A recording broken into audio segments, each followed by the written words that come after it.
बिस्मिल्लाहिर्रहमानिर्रहीम, अस्सलाम वालेकुम, खुशामदीद हमारे आज के शो सफ़र मोहब्बतों का में। मैं हूँ आपकी अपनी मेज़बान बाग पीरज़ादा और मैं हूँ आपकी होस्ट सोबिया फैसल। मोहब्बतों के इस सफ़र में एक बार फिर से आपको खुशामदीद कहते हैं। हम यहाँ सेलिब्रेट कर रहे हैं पीटीवी की 58th एनिवर्सरी सफ़र मोहब्बतों का। मोहब्बतों के इस सफ़र में हम बुलाते हैं ऐसी अजीम शख्सियात को जिनसे आप भी वाकिफ़ हैं और हम भी वाकिफ़ हैं, और उनसे होती हैं मज़े मज़े की बातें। और मोहब्बतों के इस सफ़र में हम आपको दिखाते हैं आपकी यादों के हसीन एल्बम्स, जिनमें ड्रामे हैं, गाने हैं, खाके हैं और भी बहुत कुछ है जो आपकी यादों में महफूज है। तो आइए सोबिया, आगाज़ करते हैं मोहब्बतों के इस सफ़र का और मिलवाते हैं हमारे नाज़रीन को हमारे ख़ास मेहमानों से। जी बाग, तो आज के हमारे पहले मेहमान हैं वो बहुत ही ख़ास हैं। पीटीवी के इब्तिदाई दौर का एक बड़ा नाम है। इनका शुमार पीटीवी के कामयाब और मकबूल अदाकारों में होता है। इनके क्रेडिट पर बहुत ही शानदार शोज़ और मेगा हिट सीरियल्स हैं। इनका खासा पीटीवी के मज़ाहिया प्रोग्राम्स हैं जिनमें इन्होंने आला किरदार निगारी की। पीटीवी देखने वाले इन्हें एक मौसीकार की हैसियत से भी जानते हैं।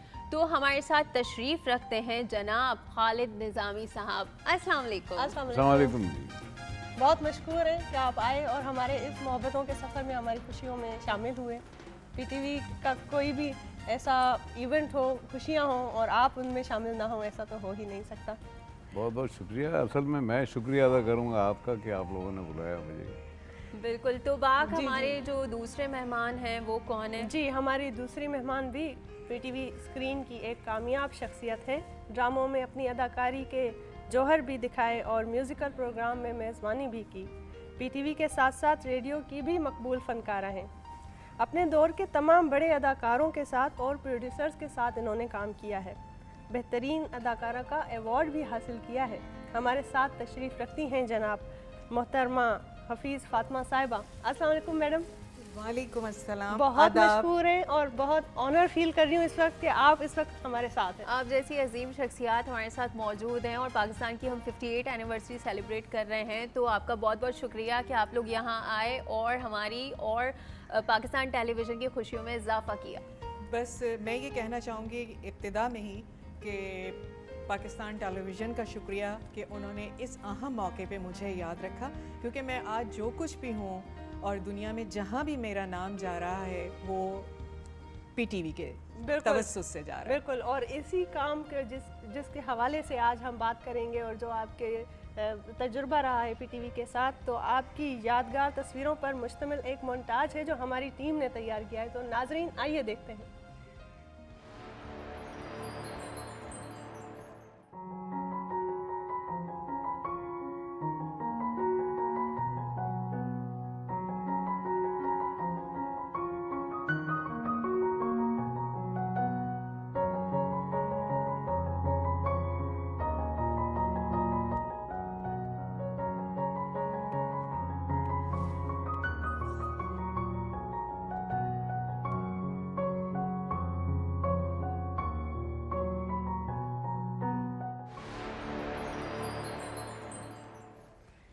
वाह वाह जी। वाह, खूबसूरत तस्वीरें और बहुत सारी यादें। कैसा कैसा लगा? लगा? और उस ज़माने की शोरील देखी आपने, मोन्टाज देखा, क्या याद आया?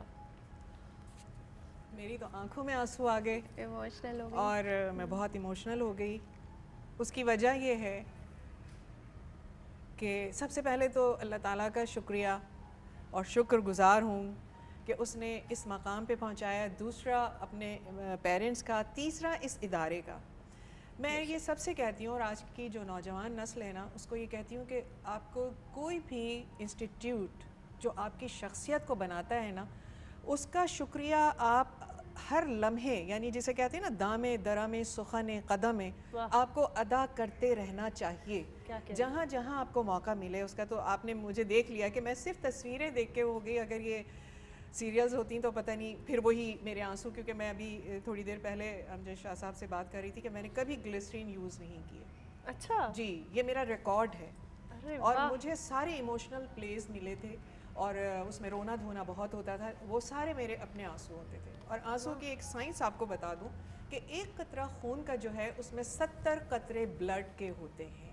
ये आपकी साइंस आज प्रूव आंसू, कर एक चुकी कतरे है। आंसू में। एक कतरा आंसू में 70 कतरे खून के होते हैं।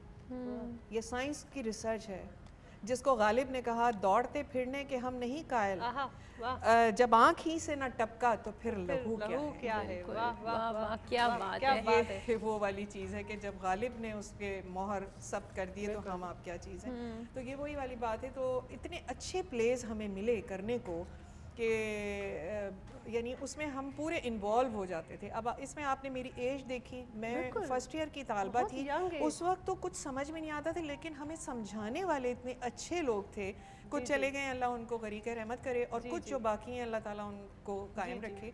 तो हमने सीखा यहीं से है, और अल्लाह इस इदारे को भी कायम रखे। और मैं तो ये कहती हूँ इसको दोबारा उरूज मिले, और आज भी जो अच्छे लोग काम कर रहे हैं अल्लाह ताला उनके लिए आसानियाँ पैदा करे। मैंने ये सब कैमरामैन्स को देखा, उस वक्त ये बड़े यंग से होते थे, अब थोड़े बड़े हो गए, यंग अब भी हैं, एनर्जेटिव हैं, ज़रा बड़े हो गए, हम भी बड़े हो गए। तो अब एक नाम और एक शुक्रिया मेरा रहता है अमजद साहब का, और ये मेरे नाजरीन के लिए भी मैं बता दूँ और आप लोगों के लिए भी, कि ये बिल्कुल इसलिए नहीं है कि अमजद शाह साहब इस वक्त GM हैं तो मैं ये बात कह रही हूँ। अमजद शाह साहब का जो स्ट्रगल का टाइम है वो भी हमने देखा है, बहुत खामोशी से काम करने वाले इंसान। और मेरे बस में अगर हो ना तो मैं हाई अप्स को भी इस वक्त कहूँगी कि जब आप अवार्ड देते हैं ना तो वर्किंग वालों को ज़रूर दीजिए, ताकि उनके काम में और निखार आए। क्या बात है, क्या कहने हैं सारे लोगों को, कैमरामैन साइड पे जिनके अपना अपना काम है, GMs हैं, PMs हैं, जो लोग भी इस वक्त एफर्ट कर रहे हैं ना, उन सबको आप उनके काम के दौरान इंजीनियर्स भी हैं हमारे, एक इंजीनियर्स बहुत हैं, प्रोडक्शन टीम है, जी, बहुत बड़ी, पूरी बिल्कुल। प्रोडक्शन टीम है, प्रोड्यूसर हैं, सारे लोग हैं। उसकी वजह मैं आपको बताऊं क्या है। उसकी वजह ये है कि रिटायरमेंट के बाद जब आप देते हैं ना, उस वक्त वो क्या करें, सही है। उस वक्त क्या करें, वो अवार्ड लेके सजा लेंगे ना हम अपने ड्राइंग रूम में, लेकिन जब काम कर रहे होंगे उस वक्त उनमें इतना एक एनर्जेटिक वो हो जाएंगे ना कि अभी जो काम कर रहे हैं उससे ज़्यादा करेंगे। तो ये किसी के लिए बटरिंग नहीं है, कुछ नहीं है, ये मेरी अपनी फीलिंग थी। और इसी से रिलेटेड एक बात कि 2 शोबे मेरी नज़र में ऐसे हैं कि उनको कभी भी रिटायरमेंट नहीं देनी चाहिए। सबसे पहले तदरीस का, शायद निज़ामी साहब मेरी बात को सेकंड करें, एक तदरीस का, और दूसरे आपका आर्ट, वो कोई भी फॉर्म हो, चाहे पेंटिंग हो, चाहे आपकी सिंगिंग हो, आप रिटायर करके बिठा देते हैं। और वो जो कॉल है, मैं इस वक्त भूल रही हूँ कि हज़रत अली शेर खुदा का कॉल है, आइम्मा से में है किसी का, क्योंकि वो ही इतनी बारीकी से बात कर सकते हैं कि जब हमें ज़िंदगी समझ में आने लगती है तो वक्त ख़त्म हो जाता है। अब वो वक्त रिटायरमेंट का भी हो सकता है। कि जब हमें काम की समझ आ रही होती है तो आप एक गुड़िया दे के जी अवार्ड मिल गया और बैठ जाइए घर। बिल्कुल बिल्कुल इस चीज़ का आप जो है वो लाइफ टाइम जब तक अल्लाह ताला ने ज़िंदगी दी है, ये 2 शोबे मेरी नज़र में ऐसे हैं। बिल्कुल सही फरमाया आपने। खालिद साहब से मैं एक सवाल पूछना चाहूँगी कि PTV पर अदाकारी का कैसे आया आपको ख्याल? असल में मैं स्टैंड अप कॉमेडियन था। जी जी। तो स्टैंड अप कॉमेडी से मैं थिएटर में आया। तो जमशेद अंसारी मरहूम एक प्ले हमारे साथ, मैं और जमशेद कर रहे थे, बुद्धू कहीं का, थिएटर में। तो मोहसिन अली मरहूम, उन्हें एक करैक्टर के लिए एक्टर की ज़रूरत थी, तो उन्होंने जमशेद से कहा यार ये तुम्हारे साथ जो रोल है ये कौन करेगा। तो उन्होंने कहा कि आप लड़का है, उस वक्त हम लड़के थे, लड़का तो मैं अभी भी हूँ। तो जब मोहसिन भाई आए, उन्होंने थियोसॉफिकल हॉल में प्ले देखा, मुझसे कहने लगे आप TV नहीं आते? मैंने कहा नहीं। तो हंसने लगे कि क्यों? मैंने कहा आप बुलाते नहीं। कहने लगे नहीं आप कल आ जाइए। तो मोहसिन भाई ने मुझे इंट्रोड्यूस किया। तो मुझे असल में टेक्निकली जमशेद भाई ने इंट्रोड्यूस किया, बस वहाँ से मेरा काम शुरू हुआ।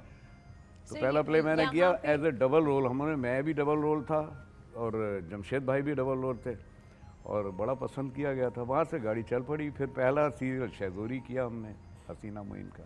बिल्कुल, बहुत आपने काम किया है और ये एक यादगार एक सफ़र है PTV के साथ आपका, जिस पर मुश्तमिल आपकी अदाकारी पर भरपूर एक मुश्तमिल हमने शोरील तैयार की है जो हमारे नाजरीन देखेंगे। तो नाजरीन आइए देखते हैं खालिद निज़ामी साहब की अदाकारी पर भरपूर एक मुख्तसर सी शोरील। Good morning sir. कैसी हैं आप? सिर्फ एक बेसन का पैकेट? फुल्की। फुल्की? फुल्की 80 रुपीज सर। हाँ हाँ, एक पैकेट बेसन के 80 रुपए? लीजिए 20 रुपए। Thank you sir. You're welcome. ये 20 रुपए भी आप रखें। क्यों सर? वो अंदर दुकान में गलती से एक चना फाँक लिया था मैंने। वो ड्रेस दिखाइए जो मिसेस कादिर परसों आपके यहाँ से ले गई। हाँ हाँ मिस वो सॉरी वो तो एक ही पीस था। नो नो नो ऑलराइट वो आप ऐसा बताओ ना कि वो डिजाइन याद है आपको? हाँ मुझे याद है। बिल्कुल वो कुछ इस तरह से था कि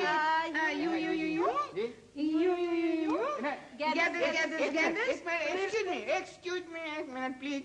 एक टाइम में एक आदमी बता दो। अच्छा मैं बताती हूँ। मैं बताती हूँ। देखिए वो इस तरह से मैं बताती हूँ।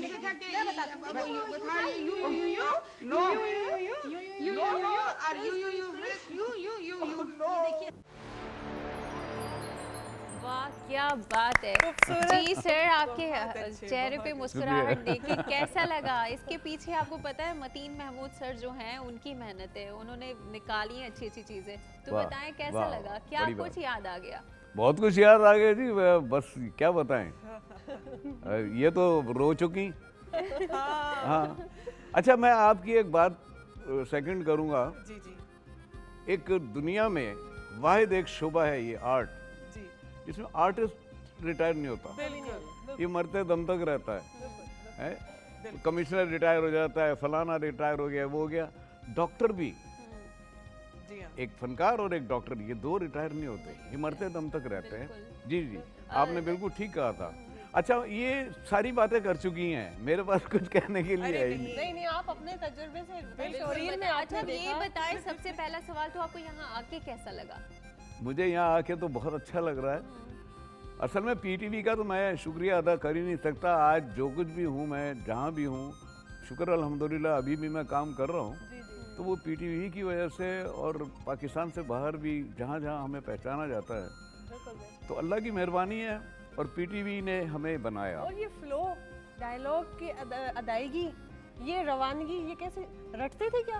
खुदा का। यादाश्त इतनी अच्छी थी आपकी। खुदा दादा अल्लाह की देन है, हाँ जबरदस्त। अल्लाह की देन है। मेहनत भी मेहनत ये भी, ज़ाहिर है of कितना course। उसके जाहिर ऊपर है। मेहनत किया होगा। करियो, हाय अल्लाह। ये टोन। फिर से एक डायलॉग जरा फिर से बोल दे। बैठे रहे, अब तो जो होना था हो गया गीला।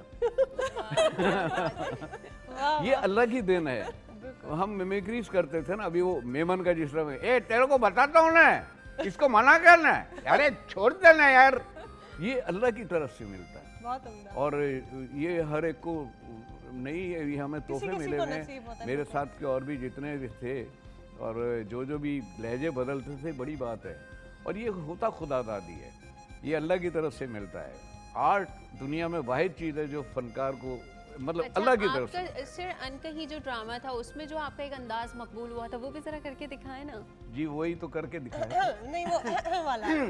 हाँ, मेरे ख्याल में आप लोगों में मुझे तो डर लग रही है, तुम लोग दाखिल कर लेते हो। थुई। ये असल में थिएटर में मैंने किया था। अच्छा अच्छा, ये थिएटर में किया था, तो शोएब मंसूर साहब को पसंद आया। उन्होंने कहा यार वाह वाह। सीरियल में डालते। मैंने कहा पहले हसीना जी से बात करो, क्योंकि भाई वो तो उन्होंने हसीना जी से, तो हसीना जी जो थी वो बेचारी बहुत बड़ी प्यारी खातून थी, क्या अल्लाह लोग थे, जन्नत शोएब नसीब करे। हैं, मैं कहता हूँ कि क्या बात है उनकी। तो उन्होंने कहा कि ठीक है, वो तो अपनी ज़बान में ना कहने की, हाँ वो बदमाश है, कर लेते। और बड़ा अच्छा उन्होंने फिर जो उन्होंने लिखे सीन, वो थिएटर से हटके थे, हमारे टीवी के हिसाब से थे, और इतना अच्छा लिखा उन्होंने, फिर मैंने किया उसे जैसा भी कर और सकता। बहुत अच्छे से उम्दा, किया। बहुत अच्छा, उम्दा। इसमें इस बात को मैं खालिद साहब की आगे बिल्कुल। बढ़ाना चाहूँगी कि जैसे अभी आपने फरमाया ना कि आपने वो टोन दी तो हसीना साहिबा ने, तो पहले जो था ऐसा वक्त था कि जब स्क्रिप्ट आता था ना, तो डायरेक्टर जो प्रोड्यूसर होते थे, अब डायरेक्टर कहलाते हैं, तो प्रोड्यूसर पहले आर्टिस्ट को बुलवाते थे और वो अपने तौर पे कहते थे आपने इस कैरेक्टर को कैसा समझा है, आप क्या चाहते हैं, आपने क्या अपने जहन में बनाया हुआ है। अगर आर्टिस्ट वो नया हो, जाहिर है हर शख्स नया ही होता था ना पहली दफ़ा, तो वो चंद डायलॉग या सीन अपने पढ़ के सुनाता था आर्टिस्ट को, वो डायरेक्टर को, प्रोड्यूसर को। अगर वो उनके जहन में जो एक खाका था उस कैरेक्टर का, उससे रिलेट करता था, तो कभी ये नहीं कहा प्रोड्यूसर ने कि मैं, क्योंकि आई एम द प्रोड्यूसर, तो मैं आपको बताऊंगा, नहीं। वो हमें यानी एक फ्री हैंड देते थे और कहते थे ठीक है, और वैसे इसको और डिस्कशन polish। करके चीजें और अच्छी हो जाती यानी आप देखिए ना कि एक्सप्लोर करने का मौका देते थे 5 दिन होते थे, 2 ड्राई रिहर्सल हम करते थे, फिर उसके बाद जो है हमारी यानी इंडोर रिकॉर्डिंग 2 दिन, 1 दिन हमारा आउटडोर होता था। 5 दिन पूरे हफ्ते के हो गए। हम इंगेज्ड होते थे, हम दूसरी जगह काम कर ही नहीं सकते थे। अगर होता भी, मैंने जब 90s में स्टार्ट किया तो उस वक्त NTM था, लेकिन मैं एक वक्त में एक ही काम करती थी, क्योंकि देखिए ये कोई फर्नीचर बनाना नहीं है कि आप गए ठाठा यहाँ 2 के लिए लगेंगी, यहाँ 4 लगेंगी, लीजिए जी वो हो गया। आजकल के लोगों के बारे में क्या कहेंगी? वो क्या समझते? वो भी इन चीजों को समझते हैं? आजकल के जो नए जैसे आप कह रहे हो ना, ये फर्नीचर नहीं है कि 2 के लिए यहाँ लगाई, आजकल के लोग क्या समझते हैं?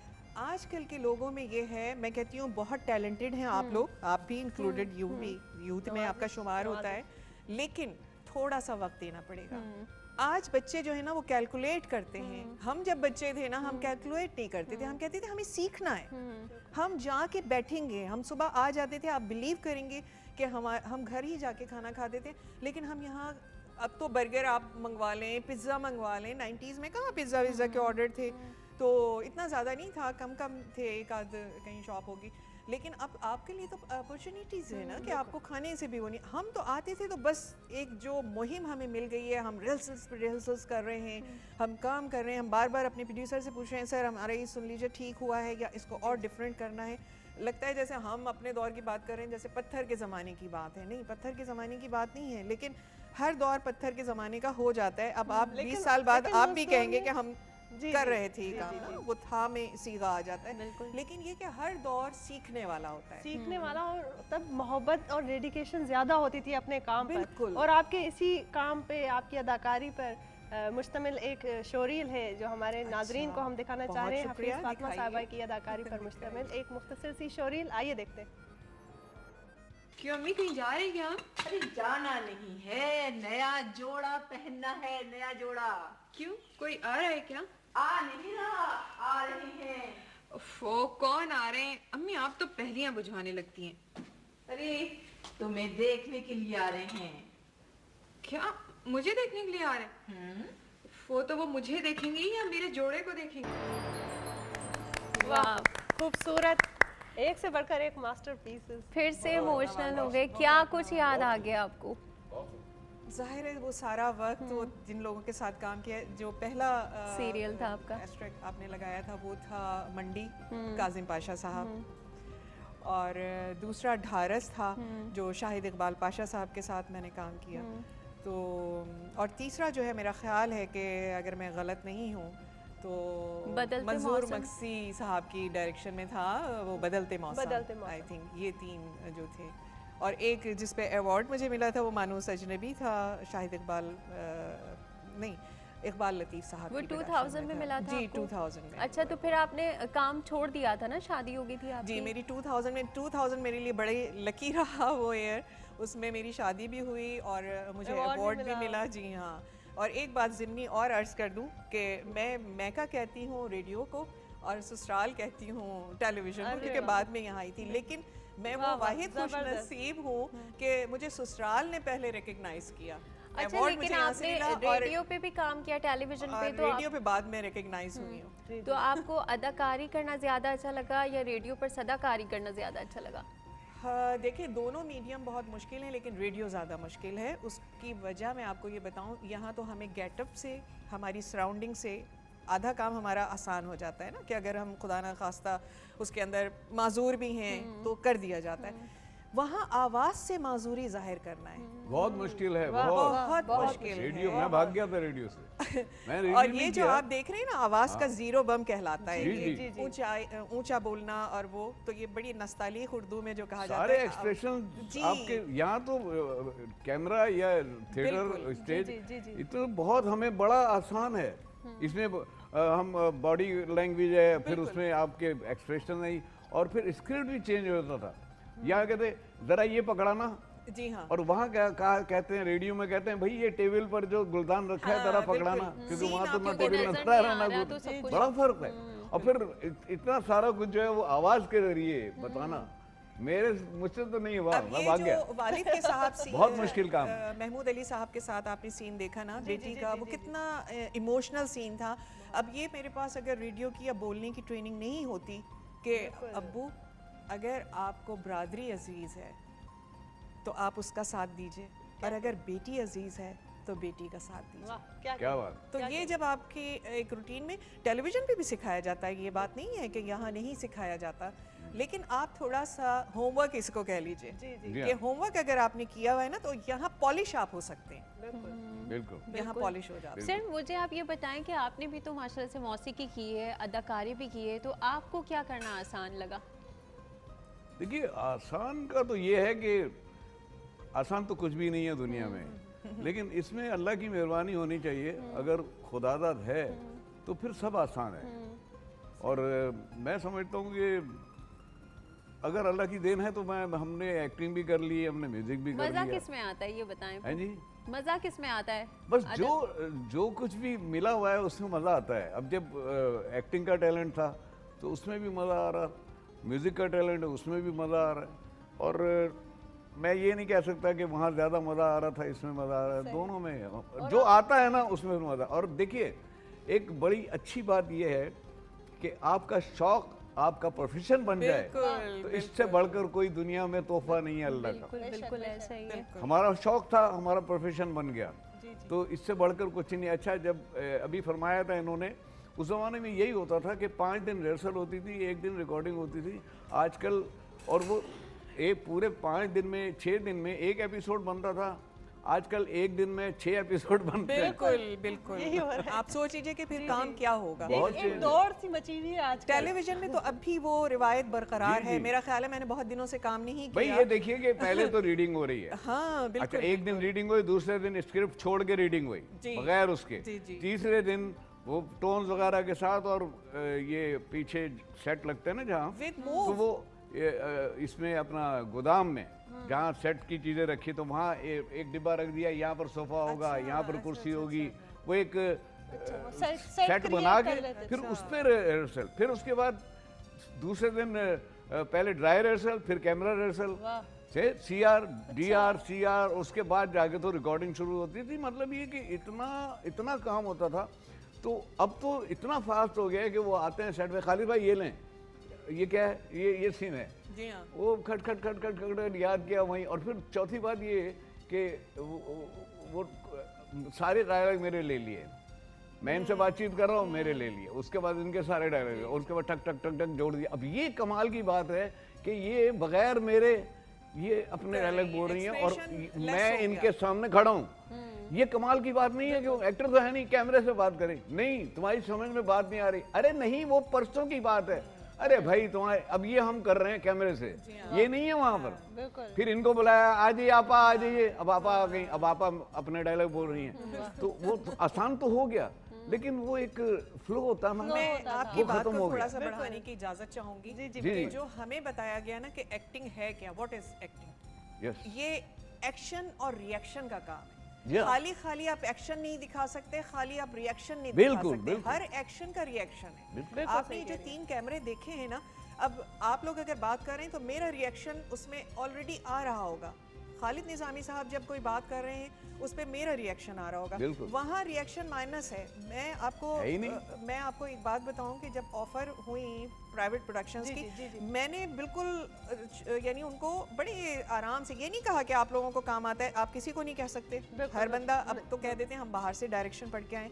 भाई हर जगह के एटमॉस्फेयर में काम करने का अलग है। वो लोग अगर बिल्डिंग्स को शूट कर रहे हैं, प्रायोरिटी क्या है, हम यहाँ इमोशन को अपने दिखाते हैं, हमारा ड्रामा कुछ और है, वो उसको समझने की कोशिश है, उसको आज के यंगस्टर जो डायरेक्टर आ रहे हैं, प्रोड्यूसर आ रहे हैं, उनको भी समझना है, एक्टिंग करने वाले बच्चियों को भी समझना है कि अच्छा सॉरी तो इंटरप्ट, अभी ब्रेक का टाइम होता है तो मैं चाहती हूँ कि आज आप यहाँ मौजूद हैं तो आज आप ब्रेक लें। जी आप जैसी मेजबान जब हमारे साथ, ये तो आपने मुझे फिर मेरा नॉस्टैल्जिया आ गया कि मुझे याद करना पड़ेगा। चलें जी, ले लेते हैं, मेरा ये कैमरा होगा ना। जी अच्छा जी, सफ़र है मोहब्बतों का, और माशाल्लाह इस वक्त हम लोग सफ़र पे ही रवाना हैं और मोहब्बतों का ही सफ़र है जो PTV से हमारा है।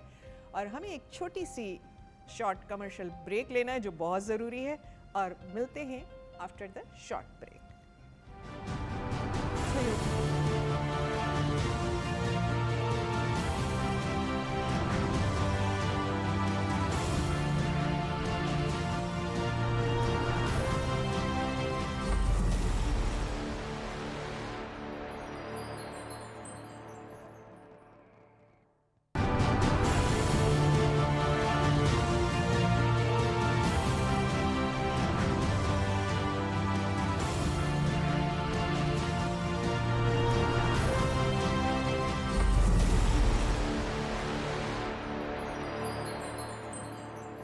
वक्फा खत्म, बिल्कुल एकदम खत्म। अभी हम लोग वापस चलते हैं ना प्रोग्राम की तरफ। हाँ, ऐसे ही करेंगे अभी। हाँ, क्या है? क्या खूबसूरत खूबसूरत, बहुत ही अमेजिंग आपका जो है अंदाज अपना, और इसी आपके अंदाज के हवाले से मैं नाजरीन को एक रिक्वेस्ट करूंगी कि आइए देखते हैं खालिद निज़ामी साहब की मौसीकी का एक यादगार गीत।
वाह वाह, जबरदस्त। जी सर, कैसा लगा? क्या कुछ याद आ गया? बड़ा कुछ याद आया जी, बहुत कुछ। आरफीम साहब बड़े अच्छे प्रोड्यूसर थे, और हमारी उनकी दोस्ती, मैं रेडियो पर तो नहीं काम किया, लेकिन रेडियो ही से मेरी उनकी दोस्ती थी। तो उन्हें पता था कि मुझ में ये टैलेंट है म्यूज़िक का। हम बहुत हमारा उठना बैठना था, बहुत प्यारे दोस्त थे मेरे। तो वो जैसे ही प्रोड्यूसर बने, मैं एक्टर बन चुका था उस वक्त, ठीक ठाक मशहूर हो चुका था। जी जी। और मस्खरा मशहूर हो चुका था। जी जी। अब एक मस्खरा और एक ऐसी कंपोजिशन, तो उन्हें पता था। तो आरफी मुझसे कहने लगे कि यार वो तुमने एक दिन एक अस्थाई सुनाई थी मुझे। मैंने कहा हाँ, कौन सी? कि वो तुम संग नैना। मैंने कहा हाँ यार, वो रिकॉर्ड करते हैं। मैं प्रोड्यूसर बन गया हूँ। तो मैंने कहा ठीक है, तो करते हैं। तो उनका पहला एज ए प्रोड्यूसर पहला प्रोग्राम था, 3 गाने थे उसमें। एक ये था, एक आरफीन इफ्राहिम साहब से मैंने गवाया था, ये वतन मेरा वतन, ईमान वालों का वतन। तो वो मज़े की बात ये है कि जो मैं जब रिकॉर्डिंग के लिए आ रहा था, अंतरा बना हुआ नहीं था इसका। अच्छा। हाँ, अंतरा बना हुआ नहीं था। और मेरे दोस्त मसूद कादी मरहूम, उनका भी इंतकाल हो गया। मैंने उन्हें बुलाया, मैंने कहा तुम जल्दी आ जाओ, रिकॉर्डिंग निकलना है। तो हमारी रिहाइश थी नर्सरी पे। तो वो आए, उन्होंने मुझे पिक किया, मैं स्कूटर पे उनके पीछे बैठा हुआ और अंतरा बना रहा हूँ। और ये अंतरा जो है इसका, सपनों में आओ पिया, तो ये रास्ते में बना है। वर्डिंग जो कहती हूँ ना, बहुत इनोसेंट है। और रुबीना बदर साहिबा ने गाया जिस तरह आपने गाया, बहुत अच्छा। मैंने बहुत मेहनत की इस बच्ची पे। और ये होता ये था कि ये बड़े बड़े नाम वाले लोग थे। मैंने कहा यार मज़ा ये है, मुझसे वो कहने लगे यार ताहिरा सैयद से कहा है। मैंने कहा यार ये स्टाइल नहीं है ताहिरा सैयद का, और वरना मेरी तो खुशनसीबी थी कि ताहिरा सैयद मिल रही है, लेकिन फिर मुझे उनके स्टाइल से बनाना था। मैंने कहा ये स्टाइल नहीं है आरफीन भाई। कहने लगे फिर किसको? मैंने कहा एक लड़की है, बच्ची है, वो हमारे प्रोग्रामों में स्टेज पे गाती थी, उसको बुलाते हैं। कहने लगे बुला लो। तो फिर हमने रूबीना को बुलाया। अच्छा, मैंने उसमें ये सोचा, मैंने कहा यार अगर मैं भी नया हूँ कंपोजिशन में, आरफीन भी नए हैं, प्रोड्यूसर भी नए, सिंगर भी, मैंने कहा ये तो बहुत, मैंने कहा सिंगर भी नहीं हो जाए। तो मैंने कहा नाम वाली को क्यों बुलाया? हालांकि महनाज सभी नए, महनाज थी और अपने सब लोग थे। तो मैंने ये सोच के बुलाया कि नहीं, सिंगर भी नहीं रखें। तो नए लोगों ने मिलकर एक मास्टरपीस, उसमें अवार्ड मिला हम सबको। बिल्कुल, बेस्ट प्रोड्यूसर उनको मिला, बेस्ट सिंगर इन्हें मिला, बेस्ट कंपोजर ऑफ ईयर मुझे मिला। उस वक्त वो सर्टिफिकेट आते थे वहाँ से, हेडक्वार्टर से। जी जी। यानी अब आप ये देखिए, जैसे खालिद साहब ने कहा, इस बात को मैं इस तरह बढ़ाऊंगी कि उस वक्त कितना वर्कआउट होता था। बिल्कुल, कि वो ये सोच रहे होते थे कि किस आवाज को लिया जाए। आज तो ये होता है, अच्छा आप नहीं मिले, हफीज फातिमा नहीं मिली, सपोज फलां को ले लीजिए, उनसे बड़ा नाम है। और आजकल तो ये होता है कि जितना अपने से बड़ा कर दूंगी। जितना ये नहीं नोन है देखेंगे कि आपका कैरेक्टर किल हो जाएगा या नहीं। पहले स्टडी की जाती थी कि कौन इस फ्रेम में फिट होगा। मैं छोटा सा एक वाकया है, हालांकि मैंने मोहसिन साहब के साथ सिर्फ एक जिन्हा से कायद एक सीरियल हुई थी, कायद आज़म की जर्नी पे, वो आप लोगों ने देखी होगी।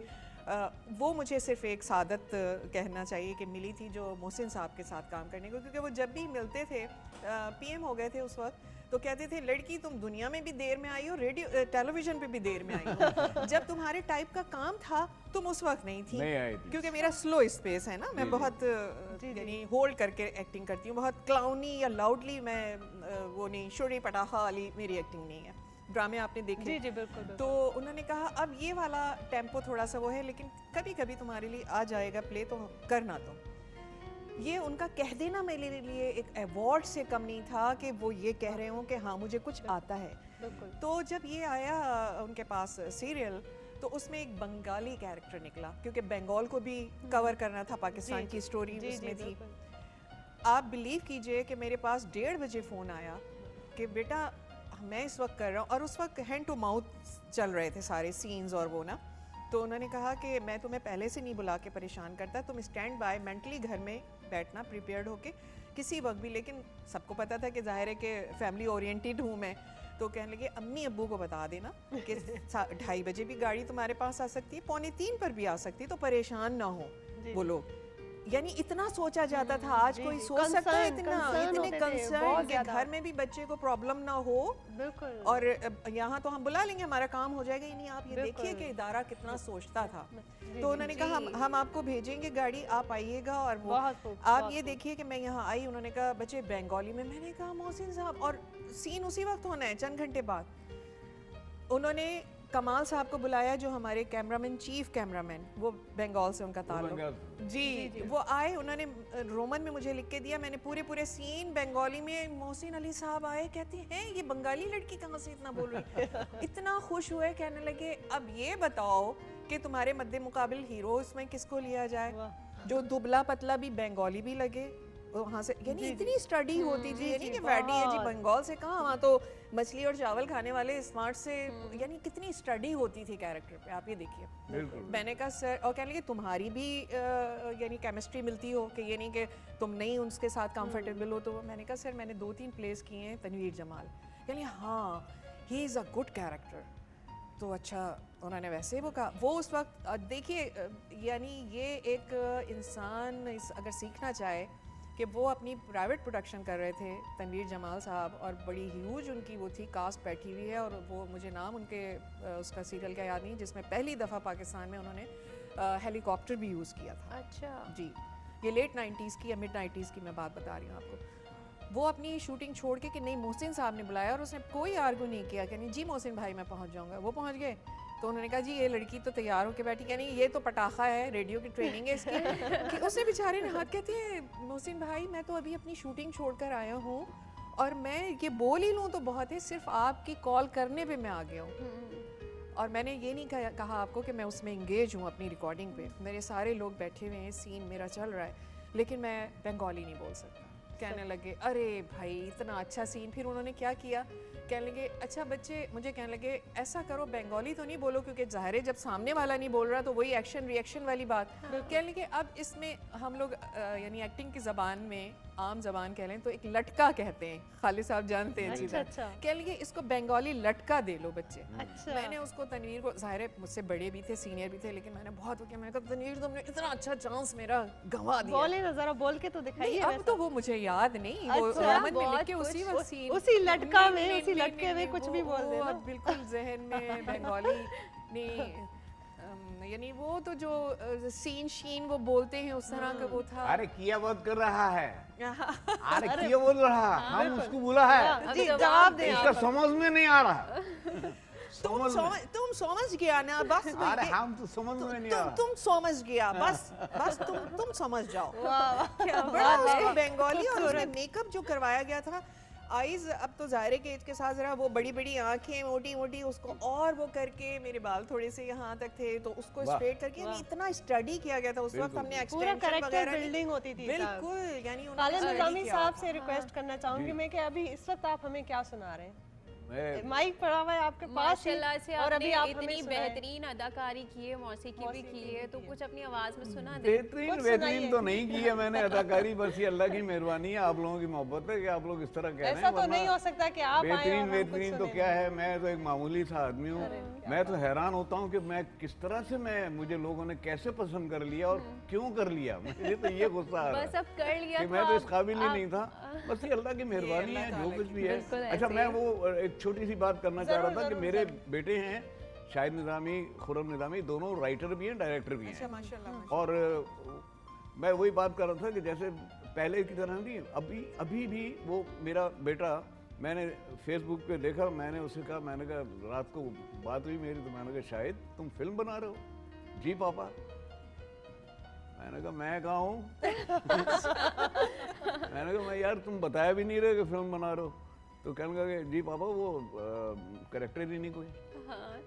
ये एक लॉयल्टी जो है ना ये होनी चाहिए। बाप को पता ही नहीं है वो फिल्म बना रहा, उसने बताया ही नहीं कि आपसे इनहेरिट किया है ना उन्होंने। और मैंने जब कहा है आपसे इनहेरिट किया है ना, ट्रू बोलना। जी आपका कैरेक्टर नहीं था तो वो कहने लगा पापा बाप हूँ, तो उन्होंने कहा नहीं पापा मेरे पास कैरेक्टर, उसमें कैरेक्टर ही नहीं है। अच्छा ये दोनों मेरा ख्याल रखते हैं, मुझे कास्ट करते हैं लोग कभी। गाना बिल्कुल आप हमें बताएं, लेकिन उनका कैरेक्टर नहीं है। और यहाँ मैंने ये देखा कि लोग ये जो, और मैं किसी का वो नहीं, बुराई नहीं करना, ठूस आ जाता है। बिल्कुल सही अपना बंदा है। लेकिन शाहिद भाई तो अपने काम को लेके आपने शाहिद के साथ काम किया, आपने देखा कैसा काम हाँ बहुत अच्छे से, और अपने तो काम के साथ बात को वो कर रहा था कि वाकई उस वक्त ऐसा नहीं था कि ठूसा जा रहा है एक्टर को कि यार दोस्त है इसको काम दो, वो वालिद को नहीं काम दे रहा। रिक्वायरमेंट होगी तो बंदे को कैरेक्टर देंगे, नहीं होगी तो जरूरत नहीं है तो फिर नहीं है। अच्छा इसमें मेरा फायदा है। देखिए वहाँ हॉलीवुड में रॉबर्ट डी नीरो से बड़ा तो एक्टर कोई नहीं होगा, अल पचिनो से बड़ा तो नहीं होगा, है जी? जी बिल्कुल। वो ऑडिशन देते हैं आके। बिल्कुल। मैंने यहाँ किसी प्ले के लिए मैंने उनसे कहा, मैंने कहा मैं परसों आऊँगा, आप ऑडिशन ले लीजिएगा। तो उन्होंने कहा अरे आप खालिद साहब कैसी बात कर रहे हैं, आप ऑडिशन देंगे? मैंने कहा हाँ। कि क्यों? मैंने कहा मेरा फायदा है उसमें, मैं ऑडिशन दूंगा, अगर मैं अच्छा करूंगा तो आप पास करेंगे, नहीं करूंगा तो नहीं करें, तो मेरा फायदा है। असल में हमारी अनाएं बहुत आ जाती है ना कि मैंने इतना 30 साल या 40 साल या 50-60 साल दे दिए तो मैं क्यों। अरे भाई हर चीज में रद्दो बदल आता है। जो आपकी 20 साल पहले वॉइस थी, अब इसमें मैं अपनी आवाज देख रही थी, क्या बचूड़ी सी आवाज निकल रही थी क्योंकि वो स्टार्ट हमारी यंग जनरेशन को ये अब मैं देखूंगा निकाल के आपके ना, हमारी यंग जनरेशन को ये सीखना चाहिए कि आप जैसे इतना बड़ा नाम है आपका, आप भी ऑडिशन के लिए खुद से कहते हैं, लेकिन आजकल तो लोगों को हाँ अगर कहा जाता है ऑडिशन देना है तो वो कहते हैं मैंने ये काम किया है, मैंने वो काम किया, मैं क्यों ऑडिशन। वो हैरान हो गई, वो अलीना नाम था उनका, वो हैरान हो गई, कहने लगी आप ऑडिशन देंगे? मैंने कहा यार उसमें मेरा फायदा है, अगर मैं अच्छा करूंगा तो पता लगेगा। अच्छा चौथी बात ये है कि मैं एक रिक्वेस्ट करूंगा नए आने वालों से, बहुत हाथ जोड़ के, कि प्लीज़ सीखें और उस तरफ ध्यान ज़्यादा लगाएं, सीखने की तरफ, करने की तरफ बाद में, पहले देखिए कि क्या होता है, कैसे होता है, किस तरह से होता है। अच्छा हमारे ज़माने में PTV was only the institution, ये एक वाहिद इदारा था जहाँ से कि फनकार निकले। अब जैसे शकील साहब बिल्कुल, थिएटर के बहुत आर्टिस्ट, बड़े-बड़े रेडियो और थिएटर। शकील भी थिएटर के थे। और अपना महमूद अली साहब, काजी बाजी, ये लोग ने इनके वो ख्वाजा मोइनुद्दीन के थिएटर के ड्रामे, अपना तालीम बालगान और मिर्ज़ा गालिब बंदर रोड पे और ये सब।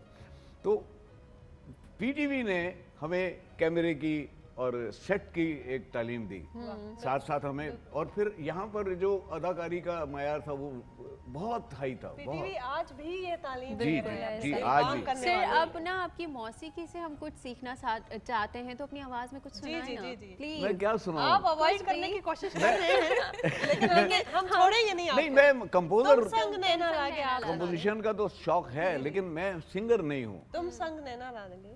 उसका वो जो अंतरा आपने बाइक पे बैठे बैठे सोचा था वही सुना ये दे। मेरे लिए माइक रखा ना आपने पहले से, मुझे पता था। पहले से तैयारी थी हमारी। जी जी शुरू करें।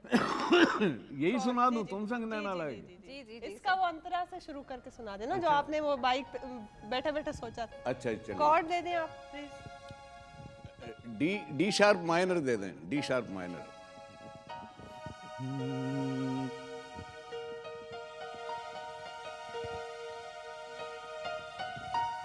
जी जी ओके। स्ट्रिंग्स बना लें, स्ट्रिंग्स। मैं सिंगर नहीं हूँ, अंडे वंडे तो नहीं किसी के हाथ में लगा, छिले पता नहीं टमाटर आ रहे हैं मुझ पे। कंपोजर की ऐसे से सुनिएगा। तुम संग नैना लागे, लागे नाही जियारा, तुम संग नैना लागे, लागे नाही जियारा, पिया पिया बोले पिया मन का पपिया,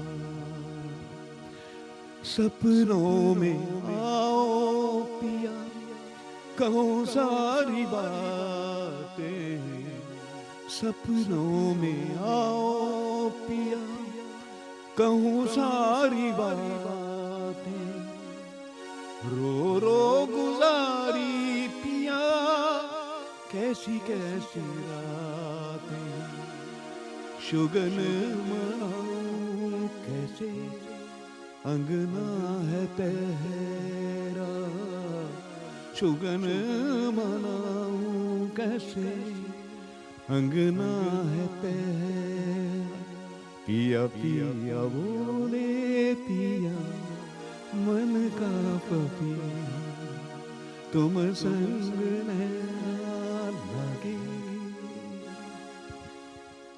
बहुत आला, बहुत जबरदस्त। अगर बाहर मुझे मारा पकड़ के लोगों ने तो मैं आपको नहीं सर क्या बात करेंगे और इतना क्या बात कर रहे हैं अच्छा आप, गाया। इतना एक समा बांध लिया।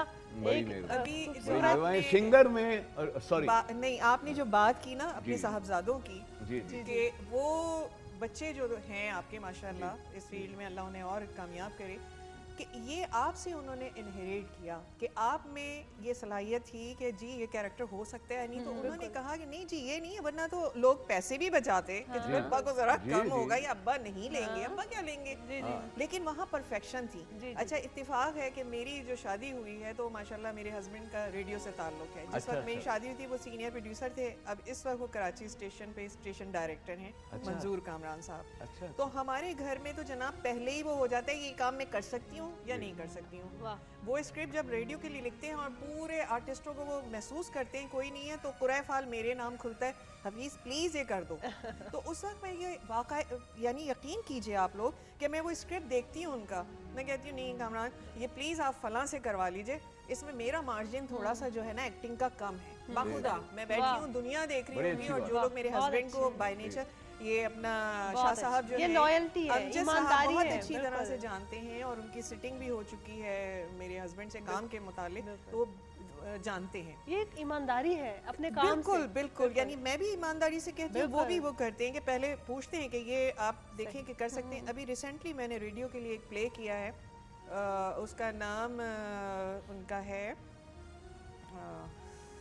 धरती से रिलेटेड है, सिंबॉलिक प्ले है जिसमें मैंने समझ लीजिए कि 80 इयर्स ओल्ड खातून का कैरेक्टर किया है। वहाँ मेरी रेडियो की क्वालिटी जो थी वो काम आ गई कि हमारे एक प्रोड्यूसर थे, अल्लाह गरीक़ रहमत करे, हसन काज़मी साहब, उन्होंने मुझे सिखाया था। वो बहुत बाहर की बुक्स पढ़ते थे और उनको वहाँ का वो था कि कैसे टेक्नोलॉजी जो है, अब तो टेक्नोलॉजी से आप वॉइस को कुछ भी कर दें ना, तो ये तो मैं बहुत अर्ली आपको बता रही हूँ, जब ज़ाहिर है कि मेरा सफ़र तो रेडियो का बहुत बचपन से है ना, तो 85 की बात होगी उस वक्त।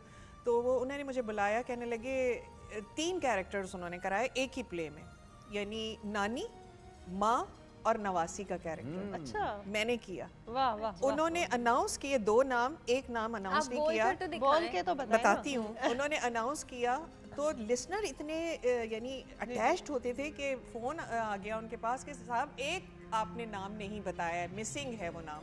और उन्होंने यही देखने के लिए किया था कि आया हम देखें कि लिसनर सुनते भी हैं या नहीं। उन्होंने कहा कि एक नाम मिसिंग है, आप वो आर्टिस्ट का नाम बताना भूल गए। उन्होंने कहा वो वही आर्टिस्ट है। यकीन नहीं किया लोगों ने। अच्छा, उन्होंने नेक्स्ट टाइम मुझे बुलाया और वो करवा के फिर दिखाया। अच्छा, मैं टेक्नोलॉजी आपको बताती हूँ। वो टेक्नोलॉजी ये थी कि उन्होंने कहा, अब वो मैंने अपने तौर पे कहा कि मैं पान मुंह में रख लेती हूँ। कहने लगे ये इतना लंबा प्ले बोलना है, सांस लोगी मर जाओगी, अम्मा अब्बा को कहाँ से जवाब देंगे। मैंने कहा सर फिर क्या होगा। कहने लगे जो बाहर के लोग काम करते हैं उनका ये है कि टिश्यू आप यहाँ रखें, तो आपके उसकी वजह क्या होती है कि पोपला मुंह ये होता है, दांत से तो फारिग होते हैं, तो वो एक आवाज़ जो साउंड फख फख की आती है ना बोलने में, बिल्कुल, बिल्कुल। वो आपकी जब ये आपके चीक्स दूर हो जाएंगे आपकी जॉ लाइन से, तो वो एक खला बन जाएगा। आप देखिए कितनी डेप्थ है इसमें। जो आपने अभी कहा ना रेडियो पे काम करना, तो रेडियो वाले इतना वो करते थे। वैसे तो आप मुंह बना के, मैं टेलीविजन तो बड़ा गुडी गुडी है। असल में क्या है कि वक्त का तकाजा है, हमारे पास टाइम बहुत कम है। अच्छा जी जी, आप पहले तो मैं यूं करके बोलूंगी, यूं करके बोलूंगी क्योंकि उसमें मुंह बनाना पड़ेगा। अरे भाई तुम क्या कह रही हो बेटा, ये काम तो नहीं हो सकता है इस वक्त। अब तुम इतनी रात में कहोगी कि तुम्हें मूंगफली ला के दी जाए, तो वो कहाँ से ला के देंगे हम, हैं? ऐसा तो नहीं हो ऐसा नहीं हो सकता बच्चे, कल मंगा देंगे, ठीक है। क्या बात है। तो आप लोगों ने देखा कि ये देखिए, ये क्वालिटी, ये खुदाराज है।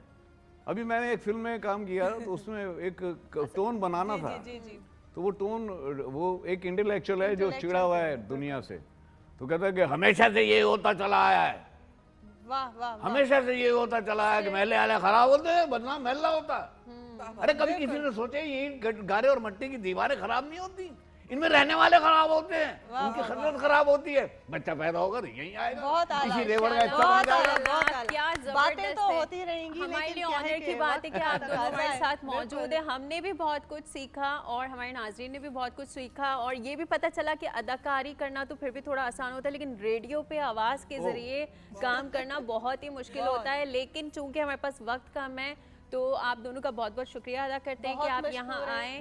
आप जैसी शख्सियत, जी बिल्कुल, असल में आप जैसी शख्सियत से बात करने के लिए कोई बात नहीं, हम नेक्स्ट टाइम भी आपको ज़हमत देंगे और नेक्स्ट टाइम प्लीज आप मतलब ये आइएगा। था कि हमें पता ही नहीं चला। बहुत शुक्रिया जी आपका और टेलीविजन का, और अल्लाह ये इदारों को कायम रखे। आमीन। और फिर वही वाली बात कि आप लोग जो यंगस्टर आ रहे हैं, इन इदारों से, यहाँ के लोगों से जो अभी मौजूद हैं, अल्लाह उनको सलामत रखे, उनको सेहत के साथ लंबी जिंदगी अता फरमाए। जी नाज़रीन, तो वक्त यहाँ ख़त्म होता है आज के लिए, बस इतना ही। कल भी हम इसी वक्त आपके साथ होंगे और 26 नवंबर तक रोज़ाना आपके साथ रहेंगे। जब तक के लिए अपना बहुत बहुत ख्याल रखिएगा। अल्लाह हाफिज़।